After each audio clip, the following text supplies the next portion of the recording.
love you more, my favorite Phoebe. Oh, wow. What an incredible event. Personal development. That's my pleasure to talk to you today about. And I get to go after Cody and before Jordan. How about that for stress? Oh, but no, I'm going to talk to you today a few things, and it's about patience with a sense of urgency. It's about connecting the dots. In life, you have to connect the dots, right? Some doors close, others open. It's a dot along the journey. So you might be wondering, what is patience with a sense of urgency? Where did that come from? Well, meet my friend, my coach, my mentor, Hank. I love this guy. He's taught me so much about business, about life, but he's so passionate about this phrase. It's tattooed to his arm. It's an arrow. What's the significance of an arrow? The significance of an arrow is when you put it on a bowstring, what do you have to do first? You have to pull it back in order to shoot it. So sometimes you have to go backwards before you can go forwards.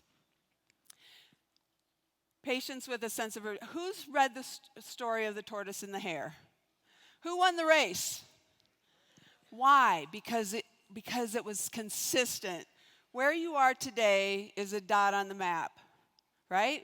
At every pause, at every destination, at every function, at every event, you're collecting a dot. Where you'll be in 5, 10, 40 years from now is a result of what? The habits you have, the thoughts you think, and the people that you surround yourself with. Give yourself a hand for surrounding yourself with some amazing people today.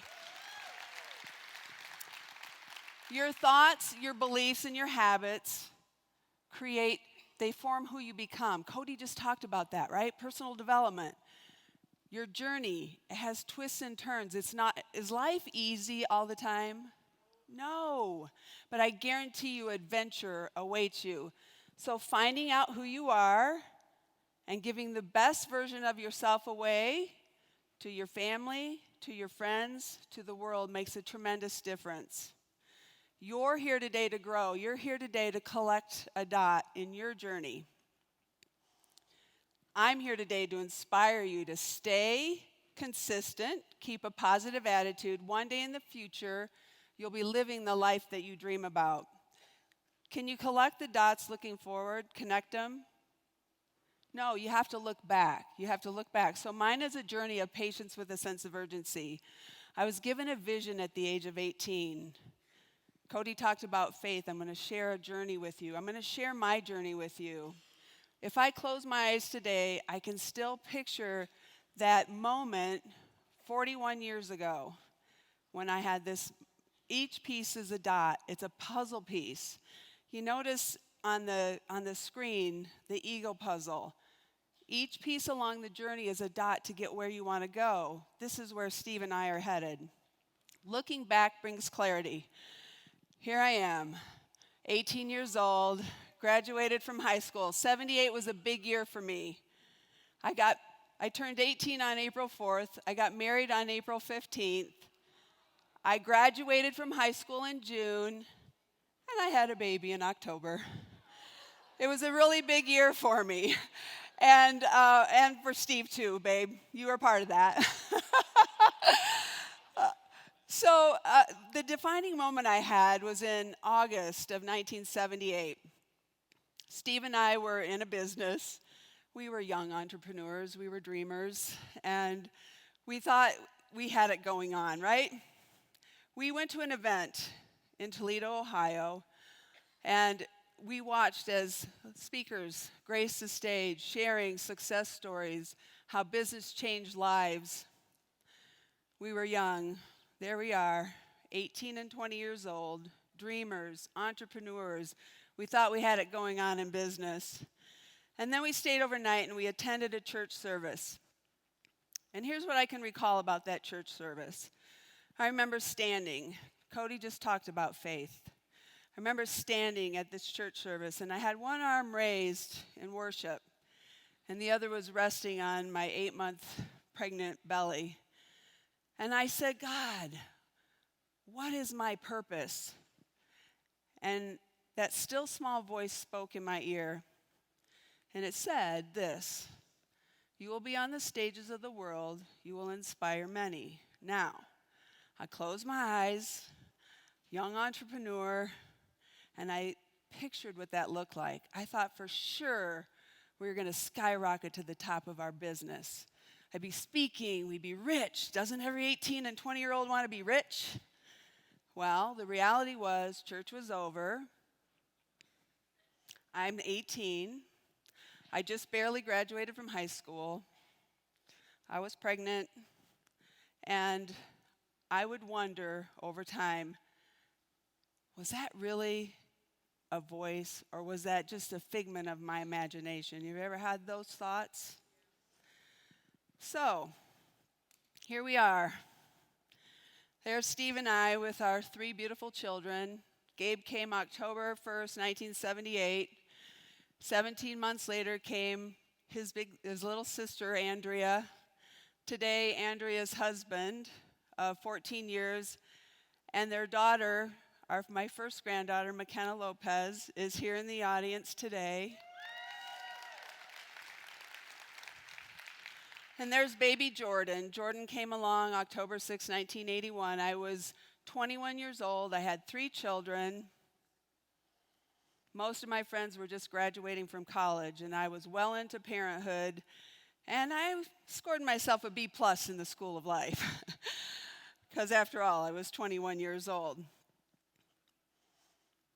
This led to my next chapter in life. You see, I went to Lamaze class, and I met Tim and Jody. Tim and Jody had Aaron. Jody was going back to school, or back to work, and I was staying home with my son. She said, "Would you like to take care of Aaron?" That started adventures in babysitting. For 25 years, I was a stay-at-home mom, childcare provider. Here's some of the beauties that came into my life that touched my heart. 1978 to 2004. Connecting those dots, I can see how it was preparing me for my next career, which you all know is real estate. You know how I know that? Because for 25 years, I nurtured and negotiated with 2-year-olds.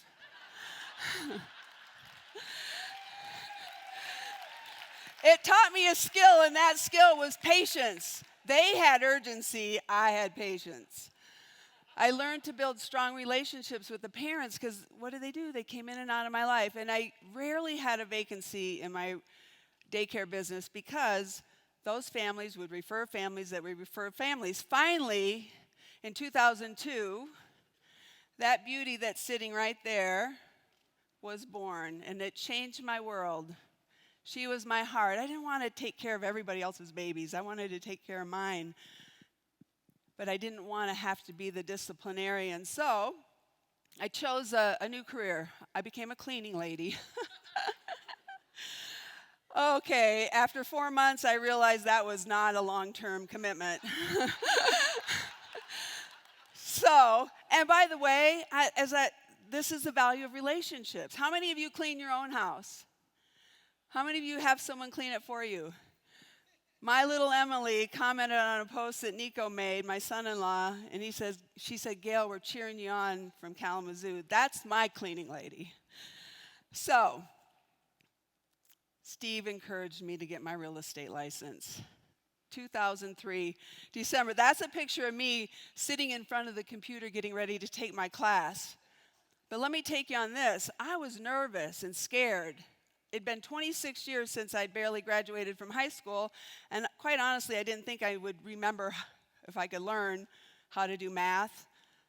I cheated in geometry, just so you know.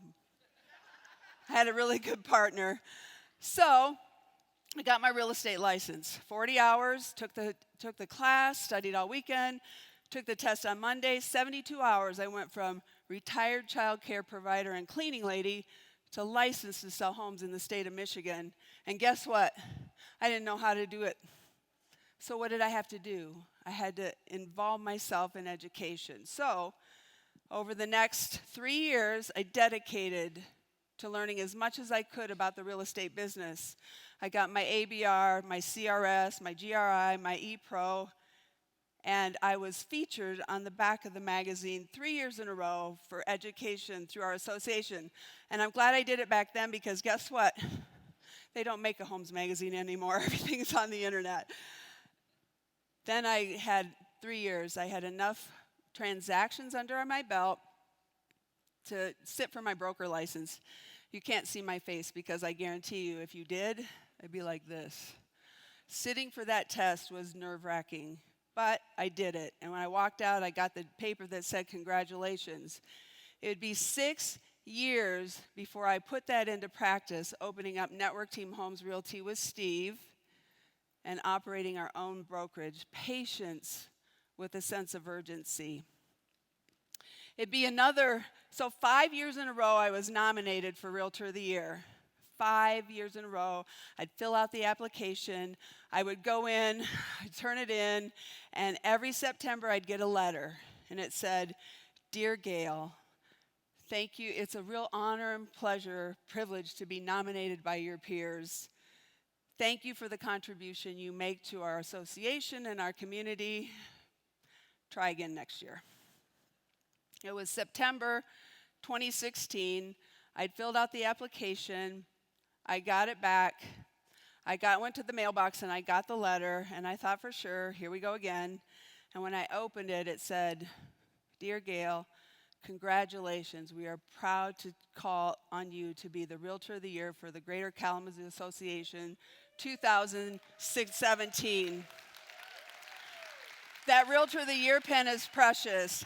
I got my own parking spot. Was it Lee that said, when they went to the college visit, hey, it was cool when it was winter and a blizzard and I pulled up to the association, I can park right in front. It was a tremendous honor. It took time on task over time to develop our skill set. Consistent efforts over time, serving our clients, serving our community. Steve and I have been in this business for 15 years, and it just keeps getting better. You know why? Because the relationships we have and the people that come into our lives that we can serve allow us to give back. Send out cards. I was introduced to send out cards in 2007. See, I just joined BNI in October of 2006 as a realtor in the group. It was May of 2007 where they had a visitor's day. How many of you know what a visitor's day is? Wow, lots of hands go up. So there's 120 people in the room. A visitor's day, for those of you who don't know, we invite professionals to come to fill the spots in our group. So this visitor's day, there's 120 people, and they play a game. You have literally 60 seconds to collect as many business cards as you can. I got 19 that day. You know what? That meant 19 people got my card, but this was the only card I got in the mail 5 days later. Nothing beats a great referral. I opened that card. I was like, wow, how do they do that? So I called Frank. I sent a card to Steve. I researched send-out cards, and we joined. Now I had a CRM for my business. I had a stack of files on my desk, 3 years, 80 transactions. I had nowhere to put them. So I hired Julie. Julie was in our BNI group. Julie and Nate Campice. This is the house we sold them. They were friends. Julie, after putting all those contacts in, chose to become an affiliate. She's our first affiliate. And Julie, if you're watching on live streaming, I love you. She's still in business with us today. 2008, our first convention. This is when we first met Cody and Jody. It was an amazing, amazing event. How many agree with me that events drive business? This grand summit and all the valued information that you're learning will drive your business, but only if you apply it when you go home. Kudos to you for being here. You've invested your time, you've invested your finances. Go home and make use of it. This is a dot in your journey.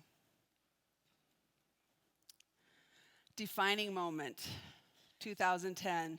How many of you remember the real estate market in 2010? Jay McHugh? Chip? It was dismal. Steve and I were struggling to stay afloat. It was a really hard time. I needed a mind shift. Cody he'd scheduled a Treat 'em Right seminar in Las Vegas, so I said, I'm going. I can go see my stepmom, Babette, who lives there, and I can get a little boost. I reached out to Jordan's assistant, Megan. I said, if there's any chance that I could have a few words with Jordan, I'd really appreciate it. So it was the morning of the event. I got up early to stand in line. He came by and tapped me on the shoulder, and he said, hey, come on, Gail, let's go in here and chat. Entered that room, and rows of chairs. Just soon there'd be that electric energy of positivity. We went to the back of the room. He said, so what's up, Gail? How you doing? I said, Jordan, I'm struggling. Steve and I are struggling. I don't feel like a leader. I feel lost. And he looked at me as only Jordan, the dream broker, can do. And he said, Gail, that's an I am statement created long ago, like when you were 7. You can change that today. I'm going to give you some time. I want you to sit in here, and I want you to make a shift, create new I am statements. And so I listened to the dream broker. I went back.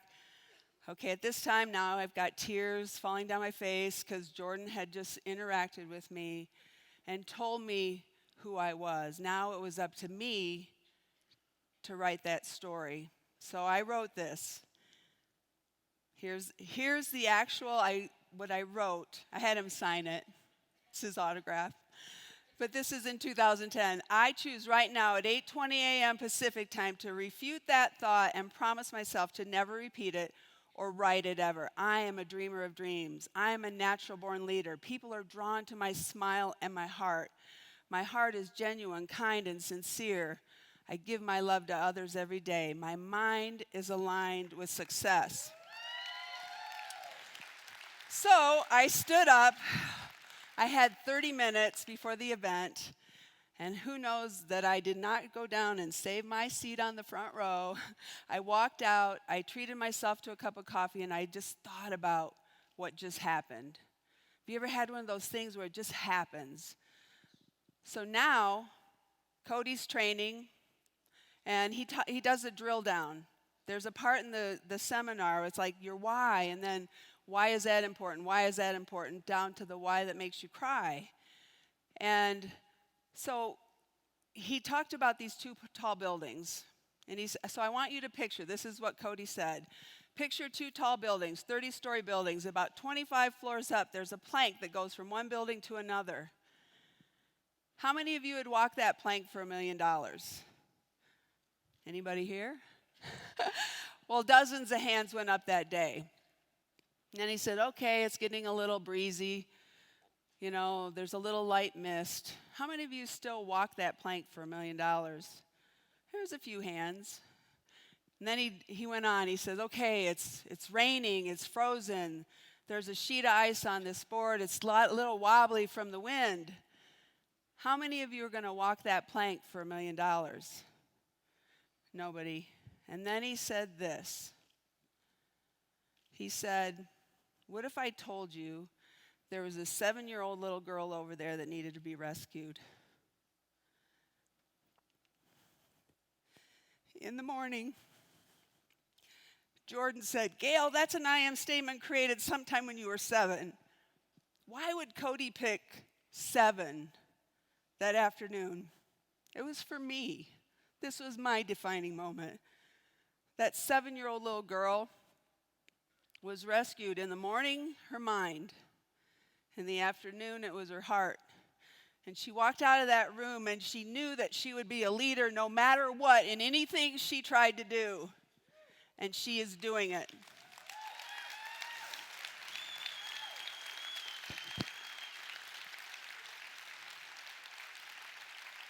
So, thank you. Thank you. Helping a friend. I got a call from my friend Tony Rubleski. He's an author and a speaker. He said, Gail, I need your help. I said, what can I do for you? He said, I need 3 cards for my speaking campaign. We met about halfway, Wayland, Michigan. This is way before Zoom. We met at McDonald's. I opened my laptop. I created 3 cards for him. When I was done, he says, you're really good at that. You should train people. And I said, I do. He said, but or do you have notes that you can give me? And then he challenged me, he says, I challenge you to write something out, put an outline together. So I was like, you think so? He says, yes, I know so. You can help a lot of people. Okay. Have you ever had someone that saw the genius in you that kind of pushed you outside of your comfort zone? It's not always comfortable, but what I did was I called my BFF, Melinda Russell. And the reason why I did, because we were training, we were working together, and she used to publish. And so I said, Melinda, I was just challenged by Tony. We got to get together. We got to create an outline. So in 6 weeks, we put this little thing together. It's called Unlocking the Secrets to Your Send-Out Card System. You don't know what you don't know, presented by Level 4 card senders. I didn't want to say senior managers because in my mind I was an eagle. So I chose Level 4 card senders. We had a blast doing this. Here's a quote I want to read to you. It's a passion project. How many of you are passionate about your business? Passionate about the things you do? This was the quote we chose from Maya Angelou. You can only become truly accomplished at something you love. Don't make money your goal. Instead, pursue the things you love doing and then do them so well that people can't take their eyes off of you. We all have the ability to do that.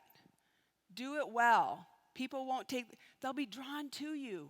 They'll be drawn to you. So, it was Steve and I's first leadership retreat in Florida.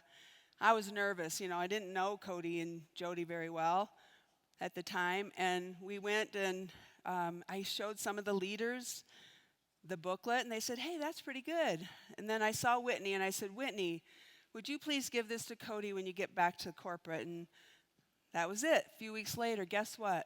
I got a call from corporate. It said, we want you to come to Salt Lake City and talk to us about your little training book. Okay, how exciting. Do you realize that picture of me, that was at corporate sitting? I'm happy. Look at that face. I'm happy. I was in my happy place, my passion place. So what they did was they said, okay, after lunch, you're going to present. And I remember Emerald, they brought the staff over, and Emerald was working in customer support. I remember she came in, all business, sat in the front row. Melinda and I presented 5 minutes. They said, okay, we've heard enough. And they invited us to speak at the 2011 Freedom Convention. We knew, nobody knew us. We didn't, we're the two little senior manager girls from Kalamazoo, love system training. It was a dot on my map that I will always, always remember. Levels of consciousness. Level 1, you don't think about it, you don't do it.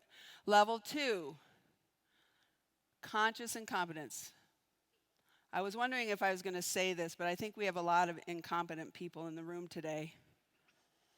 You know how I know that? Because there's many of you that are going to go home. You have taken notes over the last 3 days. You're going to go home Sunday. You're going to go back to your routine on Monday, and you're not going to apply anything that you learned. That's conscious incompetence. You think about it, but you don't do it. But I want to inspire you to get to level 3 and level 4. I want you to take your notes, go back through them, take a highlighter, highlight those golden nuggets, and then I want you to apply it. And I want you to do it. I want you to get into action, because when you get into action, magic happens. And when you get into action, it leads to habits, which is level 4, unconscious competence. You don't think about it, you just do it. 10,000 seat hours. Cody, I don't know if you remember this. We were invited to this intimate dinner after the Treat 'em Right. Melinda was there. Her son, Ben's son, Bryce, was there. And Cody, you talked about 10,000 seat hours and what it meant to be proficient and professional. It takes 10,000 seat hours to get there. Well, I calculated, 2008 to 2014, 6 years, how many cards, and guess what? I was sure that I'd had my 10,000 seat hours in. My consistent efforts over time, my habits that developed to become serve me well. I have so many stories on how the consistent habit of celebrating others, sending 3 to 5 heartfelt cards every day, has truly made a difference and been a habit since 2008. It required time on task, experimentation. It took patience with a sense of urgency to get through 10,000 seat hours. Couple more dots on the journey. We promoted to executive in May of 2016, senior executive in October of 2017. In April of 2018, we were the referral partner affiliate runner-up of the year. We have our sights set on Eagle. I love this puzzle, and I'm going to blow it up when I get home because I want to copy the right pieces that go in my puzzle. You know, that's a testament. It's not easy to get to Eagle. It's tough. It takes consistent efforts over time to get there. This last year, I've coached realtors around the country. I created 2 courses for continuing education for realtors in the state of Michigan. Our real estate business continues to support us with referrals from our friends and our family. We are living our dream life on Clear Lake. How many of you follow on Facebook? Come visit. We'll take you on a sunset cruise. It's a magical place, a place to dream. Our 9 grandchildren, ages 17 down to 6, fill our hearts with wonder and joy, and we love spending time with them. Here I am standing before you on a stage as a keynote speaker, and I'm remembering August 1978. That's 41 years ago this month when I stood there and I said, "What is my purpose?" And that voice said, "You'll be on the stages of the world. You'll inspire many." I'm here to tell you, your dreams are important. I want to compel you to dig deep within yourselves. Work diligently and consistently. But most importantly, surround yourself with people who lift you up and make you a better person. Collect your dots. You're here for a purpose. You can find the best version of you. You just have to look inside and bring it out. Develop that person. Go out into the world. Remember, it takes consistent efforts. You can only connect the dots looking back. I want you to pull up your arrow. Get that arrow. I wish I had one. I wish I had a bow and arrow, even one of those with the little... and I want you to imagine, picture that. You're pulling that arrow back. I don't know if you've ever pulled back a compound bow, but I have. It's been a while. But it's kind of shaky. But you aim, you close your eye, and you shoot for your target. Have patience with a sense of urgency. Thank you. I love you.